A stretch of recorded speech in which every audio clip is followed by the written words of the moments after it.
அருண் கார்த்திக் என்ன பண்றீங்க? தோசை சுடுறியா? எங்க தோசை எங்க?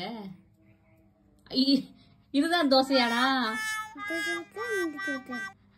அம்மா உனக்கு இப்படிதான் தோசை சுட்டு கொடுப்பேனா? சரி இது என்னப்பா?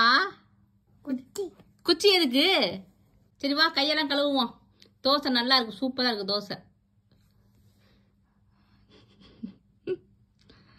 தோசை சாப்பிடு சாப்பிடு, நீ போட்ட தோசை தான் சாப்பிடு. நான் மோந்து வாக்கு. அம்மா சமைக்க லேட் ஆகுவேன்னு சொல்லிட்டு நீ டைம் பாஸ் பண்ணிட்டு இருந்தியா? சரி வா.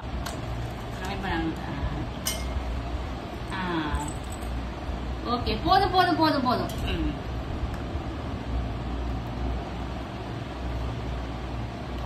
எப்படி இருக்காரு கார்த்தி? நல்லா இருக்கா?